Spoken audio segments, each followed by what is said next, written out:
Record करेंगे। मैं अपना तारुफ करा दूं, Sikandar Javed, advocate, supreme court.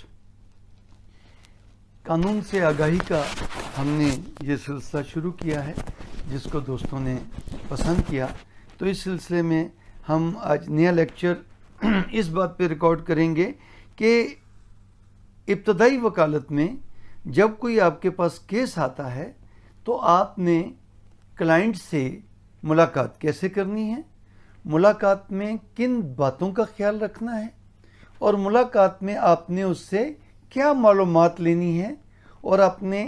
कैसे दस्तावेज़ात, मुतल्लिका दस्तावेज़ात लेनी है, और उसके बाद उन दस्तावेज़ात और उसके केस से मुतल्लिक आपने किस तरीके से उससे बात करनी है और उसको तसल्ली देनी है या उसको तमाम ज़रूरी बातें क्या बतानी है। तो पहली बात तो ये आती है कि जब भी आपको वो कागज़ात दे जाएगा तो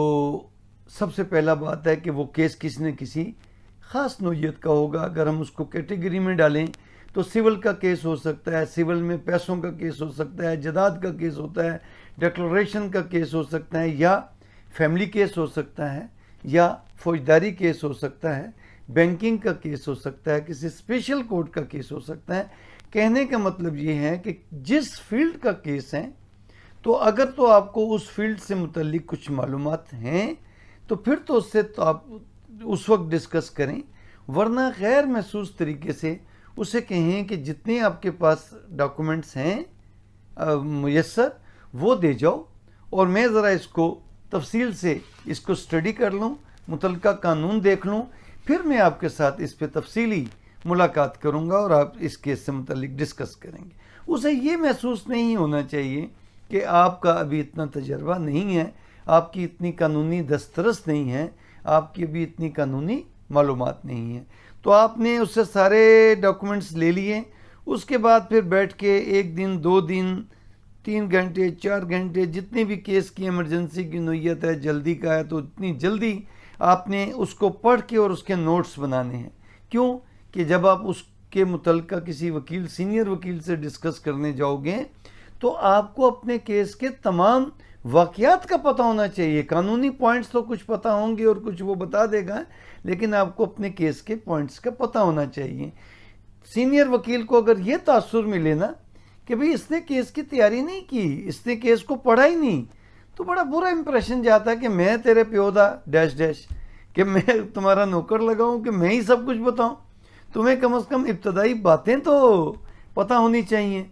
तो रूटीन में अगर मैं ऐसी कोई बात कह जाऊँ कि जो अमली, जब तक एक अपनाइयत का माहौल नहीं होगा तो शायद बताना मुश्किल होगा। तो इसलिए बाज़ औक़ात समझाने के लिए बहुत सी मिसालें मैं देता हूँ। तो कहने का मतलब है कि उसको समझाने में और सीनियर को भी आपको प्रपोजिशन बताने में आसानी होगी। आपने तमाम चीज़ें पढ़ ली, नोट्स बना लिए। नोट्स यही बनाने हैं ना कि बाप का नाम क्या है, बंदे का नाम क्या है, जदाद की तफसील क्या है, कितने हिस्से की सेल की है, अगर फौजदारी का केस है तो कौन सा जुर्म है, FIR का नंबर क्या है, थाना कौन सा है, अगर बैंकिंग का केस है कितना कर्जा लिया था, कितना देना है, क्या रेट लगाया। तो जितनी आप उसमें से मालूमात ले सकते हैं, तफसील तो फिर आपको एक्सपर्टीज़ के बाद होंगी ना कि मुतल्लिका मालूमात तक आप कितनी जल्दी पहुँचते हैं, लेकिन कुछ तो करना है, आपकी तरफ से मेहनत होनी चाहिए। आपने तमाम नोट्स बना लिए, फिर उसके बाद जैसे मैंने पहले लेक्चर में बताया था कि आपने वकला का एक पैनल बनाना है, लिस्ट बनानी है कि अगर फौजदारी नौइयत का केस है तो मैंने इन वकीलों से डिस्कस करना है, सिविल का केस है जदाद से मुतालिक तो मैंने इन वकीलों से मशवरा करना है, अगर रेवेन्यू का केस है तो मैंने इन वकीलों से मशवरा करना है, बैंकिंग का केस है तो इनसे। खैर मतलब ये आप पैनल के मुताबिक आप उनके पास अपना ब्रीफ लेके चले गए, उन्होंने आपका केस देखा, आपको मुतल्लिका गाइड कर दिया कि ये कानून पढ़ो, ये चीज़, और उनसे आप पूछें कि सर मेरे इस केस से मुतल्लिक कौन कौन से कवानीन का इतलाक़ होगा और इससे मुतल्लिक सर कुछ केस ला बता दीजिए। फिर उसको दोबारा स्टडी करें, फिर उसके बाद एक नए दूसरे वकील के पास जाएं ताकि आप अपना पिछला जो सीनियर ने बताया है वो व्यू या कंफर्म होगा कि हाँ उन्होंने ठीक बताया, या वो कोई नई बात बताएंगे जो आपको पहले वकील से नहीं पता चली। तो अगर कोई ऐसा कंट्राडिक्शन आ जाए कि उन्होंने कुछ बताया था इन्होंने कुछ और बताया है, तो फिर एक तीसरे वकील से भी आप एक ले लें। ये मेहनत इब्तदाई वकालत में करनी पड़ती है, तब आपको एक्सपर्टीज मिलती है, फिर आप इस काबिल हो जाते हो कि उसी नौयत का जब कभी तुम्हें दोबारा कोई और केस आएगा तो आपको फिर इतनी मुश्किलात का सामना नहीं करना पड़ेगा। एक नोटबुक बनाएं और उसमें केस का उन्वान लिखें, क्लाइंट्स का नाम लिखें और उस केस से मुतालिक जितनी भी मालूमात है और जितनी भी सीनियर से मिली वो उस पर लिखते जाएं, क्योंकि इंसानी जहन तमाम मालूमात नहीं रख सकता, लेकिन आपकी कॉपी जो है वो तमाम मालूमात महफूज रख सकती है कि उसी केस को जब आपने दोबारा डील करना है तो आप वही डायरी के सफ़ात सामने रखेंगे तो आपको पूरा केस रिवाइज हो जाएगा, क्योंकि उसमें तमाम पॉइंट्स लिखे हुए होंगे। तमाम पॉइंट्स वाक़यात और कानून के आप ज़बानी याद नहीं रख सकते, और अगर आपको इतनी यादाश्त है भी सी अल्लाह ने दी है तो ये होगी बात। उसके बाद फिर आप दोबारा मीटिंग रखें, अब आप तैयार हैं, आपको मालूमात मिल गई है, कानून भी मिल लिया, कानून आपने पढ़ भी लिया है। अब आप क्लाइंट से कहें कि भाई इतने बजे आप मेरे दफ्तर आए। आप याद रखें कि क्लाइंट को कभी भी कचहरी में ना मिलें, अपने घर की बैठक में मिलें, और अगर आपका अपना दफ्तर नहीं है तो बेशक दफ्तर में बुला लें, अपने घर की बैठक में बुला लें। अगर दफ्तर है तो दफ्तर में बुलाएं और बाकायदा टाइम के मुताबिक आप उसका लिफाफा और उसका मुतलका कानून आप टेबल पे रखें, ताकि उस पर इम्प्रेशन पड़े कि आप उसी का केस तैयार करें, और उसके बाद फिर आप उससे डिस्कस करें, टाइम दे के आएँ। और इंटरव्यू में जब क्लाइंट से इंटरव्यू करें तो अपने आप खुद ज़्यादा मत बोलें, पहले उसकी सुने, पूरे वाक़यात सुने और नोट्स लेते जाएं। गो कि आपको नोट्स की ज़रूरत नहीं है, आपके पास पहले से सारे मालूमात हैं, लेकिन फिर भी एक कागज़ पेंसिल और एक गत्ता आपके सामने हो, आप उस पर नोट्स लेते रहें कि उसको एक जहनी सुकून मिलता है, नफ्सियाती सुकून मिलता है क्लाइंट को कि वकील साहब ने मेरी तमाम बातें लिख ली हैं, बड़े गौर से वकील साहब ने मेरा केस तैयार किया। जब उसके तमाम वाक़यात सुन लें, तमाम उसका कैथारसिस सुन लें, बाज़ का तो वो रेलिवेंट बात भी कहेगा, लेकिन अभी आपकी वकालत का इब्तदाई मरहला है तो आप उसको बीच में टोक नहीं सकते कि तू फजूल गल्लां कीती जाना, कम दी गल दस, नहीं, ये नहीं कहना आपने उसको। आपके पास टाइम है, आपके पास कौन से को कल को 20 केस लगे हुए या 10-5 केस लगे, नहीं, उसको मुकम्मल सुनेंगे तो उसका कैथारसिस हो जाएगा, उसको सुकून मिलेगा कि मैंने वकील साहब ने बड़ी तफसील से सुना है। उसके बाद फिर आप अपने पॉइंट्स बनाए थे आपने कि वकील को, उसको सुनने के बाद क्लाइंट को अब मैंने ये बातें पूछनी है इससे, तो आप वो बातें उससे पूछें और लिखते जाएं वो बातें। फिर उसके बाद आप उसको तसल्ली करें कि देखें भाई आपके केस बहुत अच्छा है, तफसील में मत जाएं कभी भी,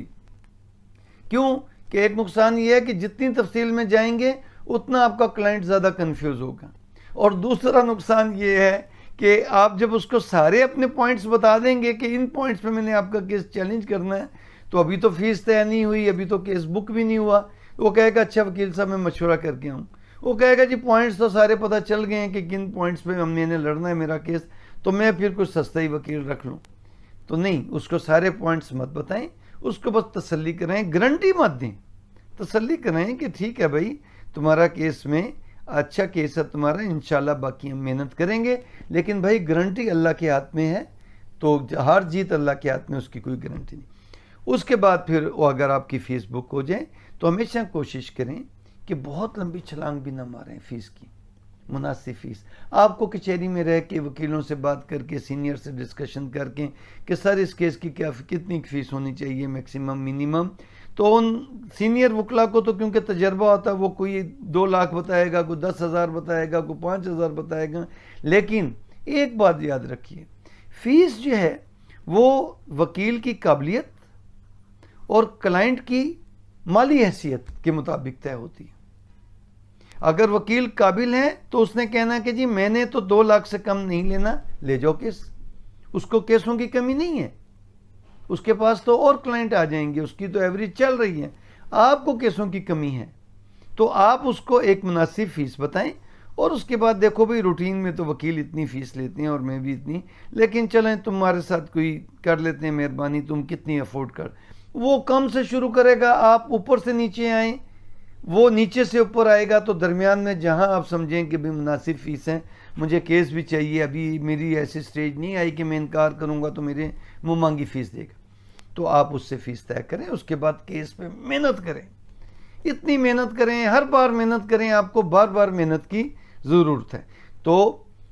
क्लाइंट के सामने डिटेल से डिस्कस मत करें, लेकिन तमाम उससे मालूमात हासिल करें। और जितने भी आपको मज़ीद पहले वो डॉक्यूमेंट दे गया था, अब आपको सीनियर से डिस्कशन के बाद पता चला है कि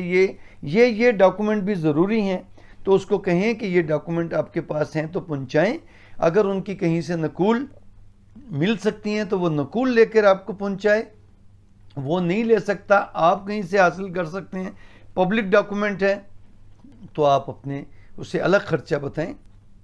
कि किसी बंदे के ज़िम्मे लगाना पड़ेगा। तो ये तमाम डॉक्यूमेंट्स जब आपके पास होंगे तो आपको केस तैयार करना आसान हो जाएगा। तो ये वकील को उसको जो है इंटरव्यू में गलत तासुर नहीं जाना चाहिए कि आपको कानून का या आपको तजर्बा नहीं या आपको इस फील्ड का वो नहीं। तो इसलिए पहले उससे डॉक्यूमेंट्स ले लें, तैयार करें, 2-3 सीनियर से मशवरा करें, फिर उसके साथ तफसीली इंटरव्यू करें कि पहले उसको तफसील से सुनें, फिर उसके बाद अपनी मालूमात लें, फिर उसके बाद उसको तसल्ली दें, लेकिन उसको बहुत ज़्यादा डिटेल में ले जाने की ज़रूरत नहीं। फिर उसके बाद अपने केस। आपको ये लेक्चर कैसा लगा हमें ज़रूर फीडबैक दीजिएगा, और हमारे इस चैनल को सब्सक्राइब भी कीजिए और दोस्तों को शेयर भी कीजिए। और अपने सवालात केस से मुतल्लिक हों, केस लॉ से मुतल्लिक हों, कोई भी मशवरा हो वो हमें ज़रूर कमेंट्स करें, उसमें सवाल पूछें, तो हमें खुशी होगी आपका जवाब देने में और आपका जवाब तलाश करने में। और हम आपको इंशाल्लाह एक दूसरे के साथ मिलकर यूं ही इस सिलसिले को चलाते रहेंगे। अपनी दुआओं में याद रखिएगा।